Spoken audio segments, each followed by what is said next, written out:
तो प्यारे विद्यार्थियों, आज हम बात करेंगे बिहार बोर्ड द्वारा आयोजित क्वार्टरली एग्ज़ाम जो पहली बार आयोजित किए जा रहे हैं क्लास 10th की एसएसटी पेपर की हम बात करेंगे। फुल एनालिसिस करेंगे ए टू जेड एक ही वीडियो में कम समय में। इससे पहले आप सभी को की बात करना चाहेंगे। आप सभी बहुत ही मस्त और ज़बरदस्त होंगे। और वहीं बात करते हैं आज के एग्ज़ाम की, बहुत ही ज़बरदस्त रहा है। इसी तरह के क्वेश्चंस जो है फाइनली एग्ज़ाम बोर्ड में पूछे जाते हैं। और क्वेश्चंस की बात करें तो लेवल बहुत ही ठीक ठाक रहा है। और इसी तरह के से जो आप सभी को मेहनत करना है, जिसने भी इस क्वेश्चंस में यानी कि कम से कम 60 प्लस जो है करने का कोशिश किए हैं, यानी कि 60 से 65 जो सही करने का यानी कि जो करने का दावा है, जो कर सकते हैं, उसका हम बात करते हैं। तैयारी बहुत ही ज़बरदस्त है। उसी तरह बात करते हैं जो भी अभी भी तैयारी में कमी किए हैं, तो एक एक गैस पेपर से एक एक पॉइंट जो है निचोड़ लेना है। गैस पेपर से सब्जेक्ट वाइज, यानी कि सब्जेक्ट वाइज बात करते हैं, चैप्टर वाइज जो है गैस पेपर के ऑब्जेक्टिव का एनालिसिस करने हैं, याद करने हैं। बहुत ही कम समय बचा है, अब समय बचा नहीं है। उसको जितना ज़्यादा चाहे आप रिवीजन कर लो। हमने जितने भी क्वेश्चंस सुबह में रिवीजन कराए थे, और साथ ही साथ क्यूज़ के माध्यम से जो हम देते हैं ग्रुप में, व्हाट्सएप ग्रुप में, वो सब क्वेश्चंस जो है देखने को मिले हैं एग्ज़ाम में। और साथ ही साथ सुबह भी रिवीजन कराए थे, वो भी एग्ज़ाम में देखने को मिले हैं। तो चलिए हम बात करते हैं, बहुत ही अच्छी बात है। इसी तरह एग्ज़ाम में भी मेरा जो अनुमान सही निकल जाए तो और भी विद्यार्थियों के लिए बहुत ही बेहतरीन साबित होगा, विद्यार्थियों के लिए बहुत ही हेल्पफुल रहेगा। तो चलिए हम बात कर लेते हैं आज की सोशल साइंस की। जो हम पढ़ाते हैं, हिंदी भी बताते हैं। हिंदी का हमको पेपर नहीं मिला, लेट हो गया, इसे एनालिसिस नहीं किए हैं, उसका भी एनालिसिस करेंगे। साथ ही साथ साइंस का भी करेंगे, हो सके तो मैथ का भी करेंगे। तो हमको पेपर जो मिलता है उसका हम कर देते हैं, हमको नहीं मिलता है तो नहीं करते हैं। कोई व्हाट्सएप ग्रुप में भी हमें को सेंड करने का प्रयास करे तो व्हाट्सएप पे अगर अच्छी तरह से इसी तरह पीडीएफ बना के अगर सेंड कर देते हैं तो हम उसका एनालिसिस ज़रूर करेंगे। तो चलिए हम बात करते हैं आज की क्वेश्चंस की, बिना देरी किए। बहुत ही ज़बरदस्त है। आज हम बात कर लेते हैं तो निम्नलिखित में से किसने गैरिबाल्डी की जीवनी लिखा था। गैरिबाल्डी की जीवनी की बात करें तो लाला लाजपत राय ने लिखा था। और लाला लाजपत राय की बात करते हैं पंजाब केसरी के नाम से भी जाना जाता है। और गांधी जी की जीवनी की बात करें तो सत्य के साथ मेरे प्रयोग था, और ये गुजराती भाषा में लिखा गया था। याद कर रखने हैं, गांधी जी एक गुजराती थे। वही बात करते हैं नेक्स्ट की, जोलबेरिन संस्था की स्थापना का उद्देश्य क्या था। जोलबेरिन संस्था की स्थापना का उद्देश्य था आर्थिक हितों की सुरक्षा करना, ये ध्यान रखने हैं। वही बात करते हैं नेक्स्ट की, यूनान के स्वतंत्रता संग्राम में किसकी पराजय हुई थी। यूनान के स्वतंत्रता संग्राम में बात करते हैं तुर्की की पराजय, यानी कि ऑटोमन साम्राज्य जो कहा जाता है उसी का नाम है तुर्की, उसी का पराजय हुआ था, ये ध्यान रखना। कभी ऑटोमन साम्राज्य भी लिख सकता है तुर्की की जगह पे। वही बात करते हैं लेनिन का उत्तराधिकारी कौन था। तो लेनिन का उत्तराधिकारी की बात करें तो यह कौन था, स्टालिन था लेनिन का उत्तराधिकारी।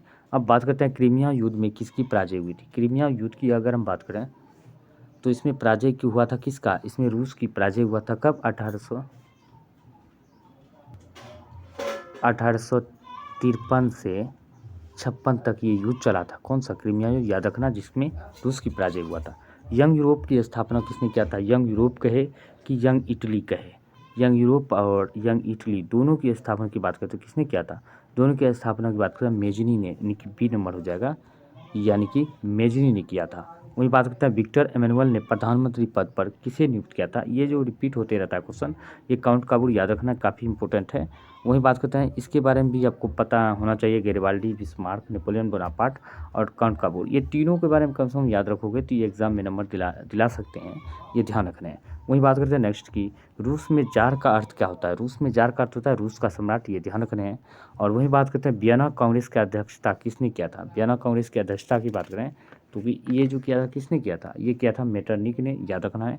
वही बात करते हैं किस संधि के साथ जर्मनी का एकीकरण हुआ था।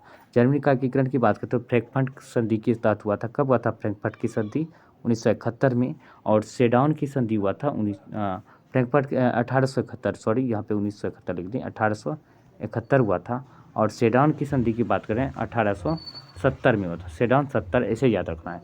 वही बात करते हैं नेक्स्ट की, 1917 की रूसी क्रांति के समय किस जार का शासन था। तो किस जार का शासन की बात करें, जार निकोलस द्वितीय का शासन था, ध्यान रखना है। बोल्शेविक क्रांति किस नाम से जानी जाती है। बोल्शेविक क्रांति की बात करते हैं, यह जो है अक्टूबर क्रांति के नाम से जानी जाती है।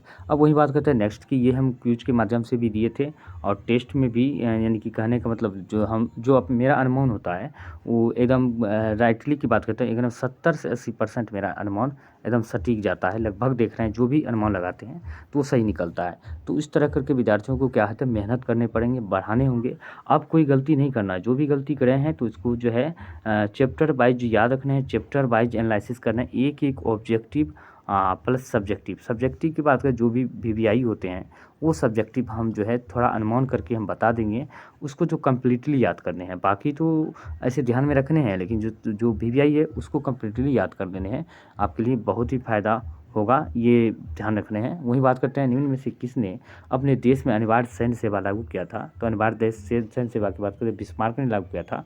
कब किया था? 1838 में, ये ध्यान रखना है। अभी वर्तमान में तो बहुत सारे देश है जो अनिवार्य सैन्य सेवा लागू किए हुए हैं, जैसे कि तो अभी देख सकते हैं तो इजराइल ले लीजिए हाल फिलहाल में, और इसके अलावा और कई सारे देश हैं। वहीं बात करते हैं ब्रेस्ट लिटोवस की संधि किन दो देशों के बीच हुआ था। तो बात करते हैं यह जो हुआ था रूस और जर्मनी के बीच हुआ था 1918 में, ये ध्यान रखना, 1918 में ये संधि हुआ था। अब बात करते हैं नेक्स्ट की, भाषा के आधार पर कहाँ सामाजिक विभेद पाया गया है। तो भाषा आधार पर जो है भारत में भी पाया जाता है सामाजिक विभेद। इसके साथ साथ कई ऐसे सारे देश हैं, श्रीलंका, ब्रिटेन और आयरलैंड, यानी कि सभी के सभी देश इसका सही हो जाएंगे। तो आप लोगों को भी कमेंट करके बताना है कि क्या इसका राइट आंसर सही है। मेरे हिसाब से ये सही है। अब बात करते हैं निम्नलिखित में से किस देश में संघात्मक शासन व्यवस्था है। संघात्मक शासन व्यवस्था जो बहुत सारे देश में भी, भारत, ऑस्ट्रेलिया और स्विट्जरलैंड, सभी के सभी देशों में, यानी कि डी इसका सही आंसर हो जाएगा। बात करते हैं नेक्स्ट की, इंग्लैंड में महिलाओं को वोट देने का अधिकार कब मिला था। इंग्लैंड में तो 1918 में हुआ था। ये जो सिलसिला था चला था 1918 से लेकर 1928 तक चला था, लेकिन जो है मान्यता मिल गया था 1918 में ही। और वही बात करते हैं भारत में, अगर पूछे महिलाओं को वोट देने का अधिकार कब मिला था, 1950 में मिला था। यानी कि पहली बार पूछे तो महिलाओं को वोट देने का अधिकार जो है न्यूजीलैंड देश ने दिया था, पहली बार दिया था न्यूजीलैंड ने। इससे पहले कोई देश ने नहीं दिया था, नहीं दिया था। अब वही बात करते हैं न्यूजीलैंड ने कब दिया था महिलाओं को वोट देने का अधिकार, ये आपको कमेंट करके बताने हैं। ये आपके लिए क्वेश्चन रहा। वही बात करते हैं मार्टिन लूथर किंग ने किसका विरोध किया था। मार्टिन लूथर किंग की बात करते हैं, रंग भेद नीति का विरोध किया था, ये ध्यान रखने हैं। और कार्ल मार्क्स कहाँ का था, ये खूब पूछे जाते हैं, वीवीआई में काउंटिंग कर सकते हैं इसको। जर्मनी का था, ये जर्मन था, ये ध्यान रखने हैं। वही बात करते हैं नेक्स्ट की, संविधान का अनुच्छेद 19 किससे संबंधित है। संविधान का अनुच्छेद की बात करें तो इसके लिए हम बात करते हैं, बहुत सारा क्वेश्चन इसमें जो है विद्यार्थियों को इसी तरह के बात करते हैं, इसका तो एक तरह से आंसर हम बात करते हैं, हम तो सबका एनालिसिस कर देते हैं। आपको कौन सा मानना है, आप खुद सोचना है। मौलिक कर्तव्य की बात करें तो इसका वर्णन मिलता है 51 के अनुच्छेद 51 के ए में। और नीति निर्देशक तत्व की बात करें तो 36 से 51 तक जो है नीति निर्देशक तत्व का वर्णन मिलता है, अनुच्छेद 36 से 51 तक। अनुच्छेद 51 ए में मौलिक कर्तव्य का वर्णन मिलता है। मौलिक अधिकार का वर्णन की बात करें तो 12 से 35 तक मिलता है, और इसी के बीच में भी अनुच्छेद 19 आता है। तो मेरे हिसाब से क्या होना चाहिए इसमें जो है कि इसमें स्वतंत्रता का अधिकार का वर्णन मिलता है 19 में, तो इसका आंसर डी होना चाहिए, क्योंकि अनुच्छेद 21 जो है स्वतंत्रता के अधिकार का वर्णन मिलता है। अगर इसको जो हम बात करें तो मौलिक अधिकार के अंतर्गत आता है, 12 से 35 के बीच में आ जाता है, तो मौलिक अधिकार भी इसका सही हो सकते हैं, लेकिन इसका एग्जैक्ट सही नहीं होगा। एग्जैक्ट की आंसर की बात करें तो ये हो जाएगा स्वतंत्रता के अधिकार से, यानी कि डी इसका सही आंसर होगा। बात करते हैं नेक्स्ट की, किस देश को सामाजिक विभेद के कारण विखंडन का सामना करना पड़ा। तो यूगोस्लाविया को करना पड़ा था, याद रखने हैं। वही बात करते हैं नेक्स्ट की, निम्न में से कौन सा भारतीय संघीय व्यवस्था की विशेषता नहीं है। तो इसमें जो दोहरी संघीय व्यवस्था, दोहरी नागरिकता की व्यवस्था नहीं है भारत में, एकहरी नागरिकता की व्यवस्था है। बाकी दोहरी सरकार है, लिखित संविधान है और स्वतंत्र न्यायपालिका है। इसका राइट आंसर डी हो जाएगा। अब बात करते हैं सामाजिक विभाजनों को हल करने का सबसे अच्छा तरीका क्या है। तो लोकतंत्र से अच्छा तरीका कोई नहीं है, बी हो जाएगा। और प्रोटेस्टेंट और कैथोलिक समूहों के संघर्ष के लिए किस देश को जाना जाता है। तो ये हम बात करते हैं, इसको जो जाना जाएगा किसको, आयरलैंड को जाना जाता है, ये ध्यान रखना है। अब बात करते हैं नेक्स्ट की, सप्तदलीय गठबंधन कहाँ बनाया गया था। ये नेपाल में बनाया गया था। 2015 में जो है इसका संविधान लागू हुआ था नेपाल का, और 2008 में जो है राजा का शासन समाप्त हो गया था नेपाल में, ये भी ध्यान रखने हैं। और चीन में एक दलीय शासन व्यवस्था है, भारत में बहुदलीय है, ये भी ध्यान रखने हैं। भारत दुनिया का सबसे बड़ा लिखित संविधान और सबसे बड़ा लोकतांत्रिक देश भी है। वही बात करते हैं नेक्स्ट, निम्नलिखित में से कौन सामाजिक विभाजन का आधार नहीं है? तो मानवता नहीं है, बाकी धर्म के आधार पे करते हैं, भाषा और जाति के आधार पर करते हैं सामाजिक विभाजन। वही बात करते हैं भारत में न्यायपालिका किस प्रकार की संस्था है? भारत में न्यायपालिका की बात करें तो यह संस्था कैसी है? स्वतंत्र है। हमारा न्यायपालिका स्वतंत्र है, इसके ऊपर कोई दबाव नहीं है, ध्यान रखना है। वही बात करते हैं नेक्स्ट की, निर्माण कार्य निम्न में से किस क्षेत्र का निर्माण कार्य क्या हुआ? निर्माण कार्य हुआ जो उद्योग जो है, कारखाने होते हैं जहाँ पे कोई भी प्रोडक्ट जो हमारे मानव जीवन दैनिक जीवन में उपयोग के लिए उत्पादन किए जाते हैं, वो द्वितीय क्षेत्र में आते हैं। उद्योग विनिर्माण जो है ये हो जाता है, निर्माण कहे विनिर्माण ये द्वितीय क्षेत्र सेक्टर का याद रखना। प्राथमिक क्षेत्र में कृषि, पशुपालन, मछली पालन, मुर्गी पालन, भैंस गाय बकरी जो भी होता है पालन, सब प्राथमिक क्षेत्र। तृतीय क्षेत्र में क्या होता है? बैंक, LIC, सेवा, परिवहन, जिसे परिवहन, संचार साधन, ये सब तृतीय क्षेत्र में आते हैं, जिसको सेवा क्षेत्र कहते हैं। वही बात करते हैं नेक्स्ट, निम्नलिखित में से कौन बिहार के आर्थिक पिछड़ेपन का कारण नहीं है? तो कारण की बात नहीं है तो ये हो जाएगा, बाकी बाढ़ है, तीव्र जनसंख्या वृद्धि है, गरीबी है, सी हो जाएगा इसका राइट आंसर। वही बात करते हैं नेक्स्ट की, गरीबी के दुष्चक्र की अवधारणा की बात करें तो ये किसने दिया था? ये 9 में भी क्वेश्चन पढ़ा है, बहुत इंपॉर्टेंट है, नरकस से याद रखना, काफ़ी इंपॉर्टेंट है। और मानव विकास रिपोर्ट किस घटक के आधार पर तैयार की जाती है? तो सभी सही हो जाएंगे, डी इसका सही हो जाएगा। वही बात करते हैं नेक्स्ट की, गरीबी रेखा निर्धारण हेतु कैलोरी मापदंड किसके सुझाव पर निर्धारण किया गया था? यानी कि गरीबी रेखा को निर्धारण करने के लिए सुझाव दिया था कैलोरी मापदंड, जो कि शहरी क्षेत्र के लिए 2400 कैलोरी प्रति व्यक्ति दिया हुआ था, 2400 कैलोरी प्रति व्यक्ति, और ग्रामीण क्षेत्र के लिए 2100 कैलोरी जो है, यानी कि सॉरी ये ये ग्रामीण क्षेत्र के लिए था ये 2400 कैलोरी प्रति व्यक्ति, और शहरी क्षेत्र के लिए था 2400 कैलोरी प्रति व्यक्ति, 2100 कैलोरी प्रति व्यक्ति। ये जो बन दिया गया था किसके योजना आयोग के ने इसे बांटा गया था, ये कैलोरी के आधार पे, याद रखना, इसका राइट आंसर सी हो जाएगा। योजना आयोग का गठन कब हुआ था? 15 मार्च 1950 में, याद रखना है। और इसी के जगह पे इसको ख़त्म करके योजना आयोग को कब लाया गया? नीति आयोग। तो नीति आयोग के को लाया गया कब? 1 जनवरी 2015 में। खूब पूछे जाते हैं, याद रखना है। दोनों का अध्यक्ष प्रधानमंत्री ही होता है, नीति आयोग के है कि योजना आयोग के। वही बात करते हैं नेक्स्ट की, इनमें से क्या बिहार के विकास में बाधक है? तो सबसे बड़ी बाधक ये सभी के सभी हैं, याद रखना, काफ़ी इंपॉर्टेंट है। ब्रंट लैंड या योग निम्नलिखित में से किससे संबंधित है? तो धारणीय विकास, इसी का दूसरा नाम क्या है? सतत विकास। पूछे जाते हैं, दोनों शब्द जोड़ देते हैं, सतत विकास, याद रखना है। ये इसका सही हो जाएगा। धारणीय का एक, सतत का, दोनों एक ही शब्द है, बस घुमाने का तरीका है, विद्यार्थियों को घुमा के फंसाने की कोशिश करते हैं, ध्यान रखना है। बिहार के विकास के बिना भारत का विकास संभव नहीं है, यह कथन किसका है? तो APJ अब्दुल कलाम का है, जो भारत के 11वें क्रम के राष्ट्रपति थे, ये ध्यान रखना। वही बात करते हैं नेक्स्ट की, मानव विकास रिपोर्ट का प्रकाशन निम्न में से किसके द्वारा किया जाता है? तो हिंदी जिसको समझ में नहीं आता यहाँ अंग्रेजी देख के भी मार सकते थे, यानी किसी इसका सही आंसर हो जाएगा UNDP, याद रखना है। और WTO का स्थापना 1995 में हुआ था, जो विश्व व्यापार से संबंधित है। और ILO अंतर्राष्ट्रीय जो है ये जो है लेबर संगठन से संबंधित है, मजदूर संगठन से, तो इसका स्थापना 1919 में हुआ था। WHO का स्थापना 1948 में हुआ था, ये याद रखना है। और UNDP की बात करते 1990 में हुआ था, पाकिस्तान के अर्थशास्त्री महबूब उल हक के द्वारा दिया गया था मानव विकास रिपोर्ट की अवधारणा, ये ध्यान रखना है। वही बात करते हैं नेक्स्ट की, योजना आयोग का गठन कब हुआ था? 15 मार्च 1950 में, ये इसका सही आंसर हो जाएगा। और वही बात करते हैं नेक्स्ट की, भारत का सर्वाधिक प्रति व्यक्ति आय वाला राज्य की बात करते हैं, गोवा है, और सबसे कम अपना बिहार है। सबसे कम कौन सा है? अपना बिहार है। वहीं बात करते हैं सर्वाधिक प्रति व्यक्ति आय वाला बिहार के जिला की बात करते हैं, सर्वाधिक जिला बिहार का तो पटना है प्रति व्यक्ति आय के मामले में। और सबसे कम की बात करें तो शिवहर है, ये आगे में क्वेश्चन है, उसके बारे में उसमें चर्चा कर देंगे। वर्ष भर में किसी देश में अर्जित आय की कुल मात्रा को क्या कहते हैं? इसे राष्ट्रीय आय कहते हैं, वर्ष भर में अर्जित आय को। वही बात करते हैं आर्थिक विकास का तीसरा क्षेत्र क्या है? तो आर्थिक विकास का तीसरा क्षेत्र, देखो घुमा के एक ही क्वेश्चन को पूछा गया है, यानी कि डी हो जाएगा। प्राथमिक क्षेत्र है, फर्स्ट क्षेत्र। विनिर्माण जो है क्या होता है? दूसरा सेक्टर है, ये भी दूसरा सेक्टर है। उद्योग भी दूसरा सेक्टर है, याद रखना है। वही बात करते हैं नेक्स्ट की, भारत में वित्तीय वर्ष कहलाता है। वित्तीय वर्ष आप सभी को पता ही, हमने लिखा है भी, तो उस समय विद्यार्थी को आश्चर्य लग रहा था कि ये उल्टा लिख रहा है सर जी, उल्टा कैसे होगा।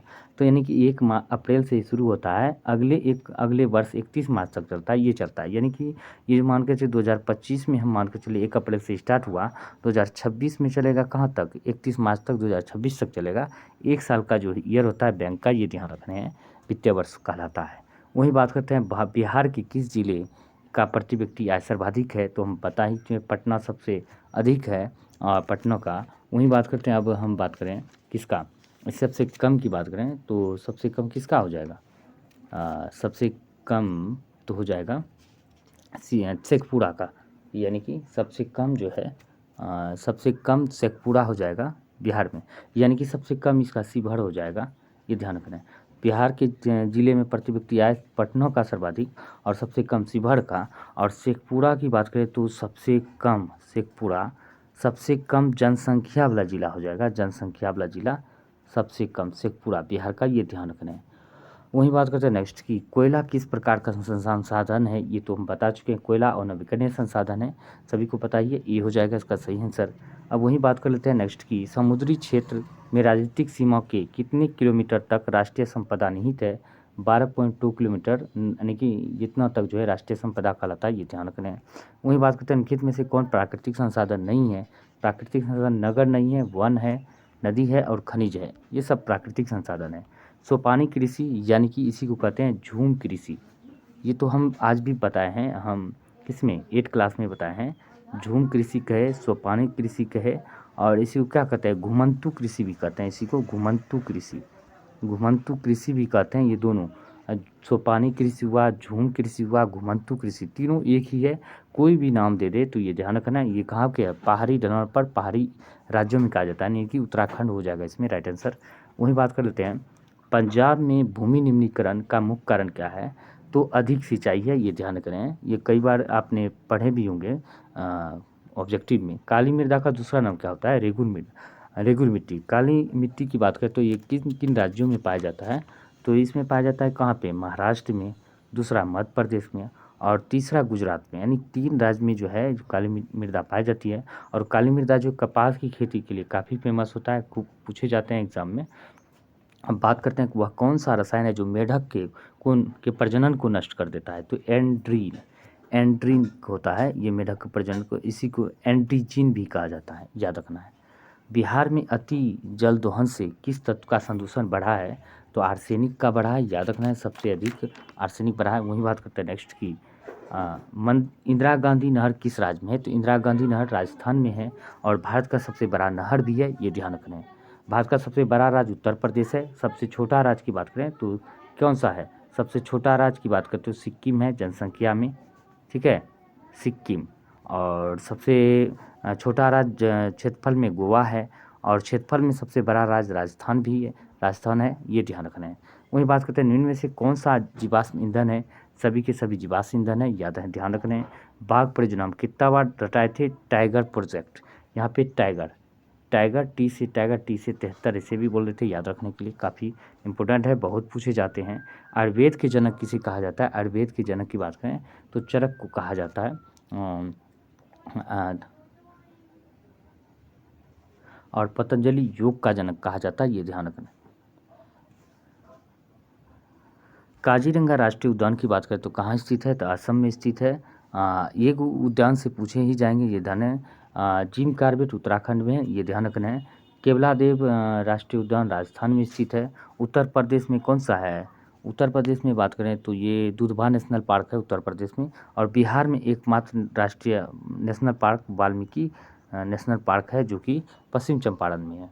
अब बात करते हैं भारत में की वन नीति के अनुसार कम से कम कितना परसेंट भूभाग जो है वन आच्छादित रहना चाहिए, वन रहना चाहिए, कितना परसेंट भूभाग पर, तो ये 33%, किसी भी देश में जो है 33% भूमि पर जो है वन होना चाहिए। लेकिन वर्तमान में जो है वन कितना परसेंट है भारत में, 25.17% जो है वर्तमान में है, याद रखना, ये डाटा अपडेट डाटा है। 25.17% जो है भूभाग पर वन है, लेकिन 33% होना चाहिए, कितना कम है, देख सकते हैं कितना कम है। अब बात करते हैं नेक्स्ट की, प्राकृतिक गैस किस खनिज के साथ पाया जाता है? प्राकृतिक गैस की बात करते हो ये पेट्रोलियम और कोयला खनिज के साथ, दोनों के साथ पाया जाता है। इसका दोनों आंसर होना चाहिए। पेट्रोलियम, जो प्राकृतिक गैस पेट्रोलियम और कोयला खनिजों के साथ पाया जाता है, दोनों आंसर होना चाहिए, ये ध्यान रखना है। कपास की खेती के लिए कौन सी मृदा उपयुक्त है? तो रेगुन मृदा। और लेटराइट मृदा की बात करें तो ये जो है चाय कॉफ़ी के लिए फेमस होता है ये मृदा। जलोढ़ मृदा हम बात करें, इसमें सबसे अधिक भूभाग पर जो भारत में जलोढ़ मृदा पाए जाते हैं। उसके बाद दूसरा लाल है, तीसरा काला है, काला मृदा पाया जाता है। तीसरा सबसे अधिक जलोढ़, दूसरा सबसे अधिक भारत में लाल, तीसरा काला। और जलोढ़ मृदा में कौन कौन सी खेती होती है? गेहूँ, चना, सरसों, ये सब होता है जो खेती जो हमारे देश में सबसे ज़्यादा होता है, जलोढ़ मृदा भी होता है। बिहार में नहरों द्वारा सर्वाधिक सिंचाई किस जिले में होती है? सर्वाधिक सिंचाई नहरों द्वारा रोहतास में होता है। अगर वहीं भारत में पूछ लेते सर्वाधिक नहरों द्वारा और नलकूपों द्वारा सर्वाधिक सिंचाई उत्तर प्रदेश में होता है। नहर और नलकूपों द्वारा सर्वाधिक सिंचाई जो है भारत में उत्तर प्रदेश में होता है। कहलगांव तापीय विद्युत परियोजना की बात करते हो, कई बार पूछे हैं, भागलपुर में है, ये ध्यान रखना है। बरौनी में भी थर्मल पावर है, ये ध्यान रखना है। बरौनी में भी जो है थर्मल पावर प्लांट है, ये ध्यान रखना है। और बात करते हैं नेक्स्ट की, देश के बांधों को किसने भारत का मंदिर कहा? ये कई बार पूछे हैं। जब पंडित जवाहरलाल नेहरू भारत के पहले प्रधानमंत्री ने कहा था, ये ध्यान रखना है। भारत के पहले राष्ट्रपति राजेंद्र प्रसाद थे, ये भी ध्यान रखना है। सर्वोत्तम कोयला के प्रकार, कोयला के जो है ये बड़े क्वेश्चन में पूछे जाते हैं। भारत के मतलब सर्वोत्तम कोयला जो एंथ्रासाइट होते हैं, सबसे अच्छा कोयला, सबसे घटिया कोयला की बात करते हैं पीट कोयला होता है, ये ध्यान रखना है। वही बात करते हैं निम्न में से किस नदी को बिहार का सूप कहा जाता है? तो कोसी नदी को कहा जाता है, ये ध्यान रखना है। गंगा भारत की सबसे लंबी नदी है, ये भी ध्यान रखना है। गंगा बिहार के 12 जिलों से होकर गुजरती है और 5 राज्यों से होकर गुजरती है। बिहार के 12 जिलों से, राज्य पूछे तो 5 राज्य से। वही बात करते हैं नेक्स्ट की, निम्न में से कौन से प्राकृतिक आपदा नहीं है? तो प्राकृतिक आपदा नहीं है तो बात करते हैं महामारी जो है प्राकृतिक आपदा नहीं है, बाकी सभी है। बिहार का कौन सा क्षेत्र बाढ़ से सर्वाधिक प्रभावित होता है? ये कई बार हम एग्ज़ाम क्लास में चर्चा करते हैं, हर बार किए हैं। देखो एग्ज़ाम में यहाँ पे देखने को मिलता है, क्लास में बार बार बोलने के बाद क्या नतीजा होता है, क्योंकि ये क्वेश्चन कई बार पूछे जाते हैं, पूछे भी गए हैं। 1934 में बिहार में किस प्रकार की आपदा का सामना करना पड़ा है? तो भूकंप का सामना करना पड़ा था, यानी कि सी हो जाएगा।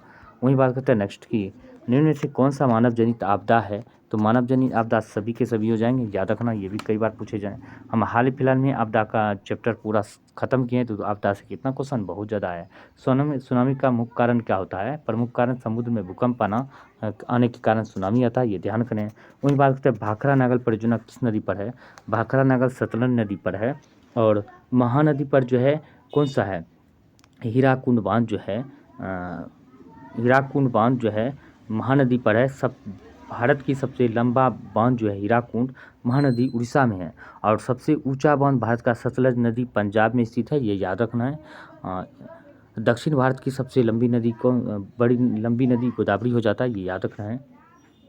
अब बात करते हैं लघुत्तरीय प्रश्न की। ये भी प्रश्न काफ़ी ज़्यादा मतलब फेमस रहा है, अच्छा रहा है। जो हमने बताया थी वही क्वेश्चन लगभग जो है एग्ज़ाम में देखने को मिला है। लेनिन द्वारा नई आर्थिक नीति घोषणा, ये काफ़ी इंपॉर्टेंट है, याद कर लेना है। एग्ज़ाम के ऊपर जितने भी क्वेश्चन इसमें दिए गए हैं सारे VVI मान सकते हैं, सभी को A to Z क्लियर कर लेने हैं, छोड़ना नहीं है, किसी को नहीं छोड़ना है, इसी को इग्नोर एक भी क्वेश्चन को नहीं करना है। अपने हिसाब से अपना जो कर्तव्य है वो पूरा करना है। तो हम बात करते हैं मेटा नियुक्ति व्यवस्था का मुख्य उद्देश्य। मेटा नियुक्ति के बारे में जो है लिख देने था, इसका उद्देश्य जो था क्या था, मेटा नियुक्ति का उद्देश्य क्या था, 1-2 लाइन में इसका उद्देश्य जोड़ देने थे। और अपने से खुद से भी गूगल करके भी देख सकते हो मेटा नियुक्ति उद्देश्य क्या था। मेटा नियुक्ति के बारे में लिख देने थे और उसमें 1-2 लाइन का उद्देश्य क्या था ये जोड़ देने थे। वही बात करें सर्वहारा वर्ग से आप क्या समझते हैं, ये हम सुबह भी चर्चा किए हैं। और उसी कारण थी कि दो कारण किन्हीं 2 कारण लिखना होता, कई कारण हमने लिखा है 3-4 कारण, उसमें तो 2 कम से कम लिखना होता, ये ध्यान रखना है। वही बात करें भारत में धर्मनिरपेक्ष बनाने वाले किन्हीं 2 प्रावधान, आज भी चर्चा की थी भारत को धर्मनिरपेक्ष बनाने का किन्हीं 2 प्रावधान। क्यों? क्योंकि भारत का राज्य स्तर पर कोई धर्म नहीं होता है और भारत में सभी धर्मों का मान बराबर होता है और कोई व्यक्ति किसी भी धर्म को स्वेच्छानुसार अपना सकता है। संघीय सरकार की 2 विशेषता बताए थे। संघीय सरकार में विस्तार होता है। संघीय सरकार में 2 प्रकार की सरकार होती है। राज्य सरकार अपने राज्य चलाते हैं और राज्य सरकार सभी राज्यों में होते हैं। केंद्र सरकार केंद्र का सरकार होते हैं, जो केंद्र के अधीन कानून बनाते हैं या पालन करते हैं, वो केंद्र सरकार होता है। ये 2-3 विशेषता बता देने थे। बहुत ही भारत की भाषा विविधता से आपका अभिप्राय है?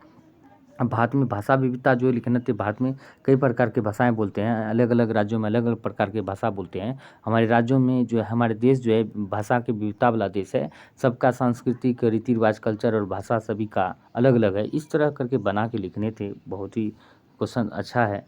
भारत के विधायकों में महिलाओं के प्रतिनिधि, ये हम बार बार पूछते थे, ये क्वेश्चन आ ही गया। इसको याद कर लेना। BBI महिलाओं के प्रतिनिधि के बारे में काफ़ी इंपॉर्टेंट है।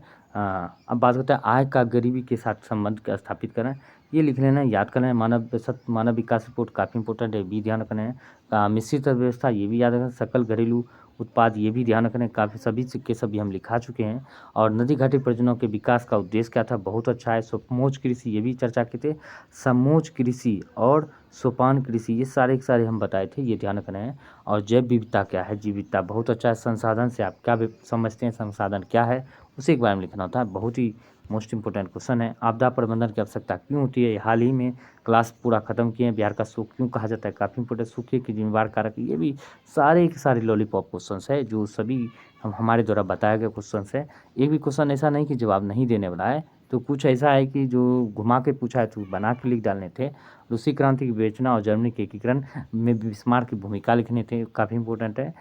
तो अब बात करते हैं भारत की किस तरह की जातिगत असमानता जारी है। तो जातिगत असमानता जो भारत में उच्च नीच भेदभाव होते हैं, गरीब अमीर के साथ होते हैं, दलित वर्ग में, आज भी कुछ चर्चा किए थे उसमें। उसी में से उसी टाइप का एक क्वेश्चन लिखना था जो हमने सिविक्स क्लास में किए थे चर्चा। सामाजिक विभाजन की राजनीतिक का परिणाम किन किन चीज़ों पर निर्भर करता है। सामाजिक विभाजनों का राजनीतिक का परिणाम किन किन चीज़ों पर पड़ता है, ये ध्यान रखना है। बिहार में विकास की भावी संभावनाएं क्या है, विस्तारपूर्वक चर्चा करें। विकास कैसे करना है, उद्योग लगाना है और इन्वेस्ट करना है कृषि पर, किसी को और भी उन्नत बनाना, इस तरह करके 4-5 पॉइंट लिखने थे।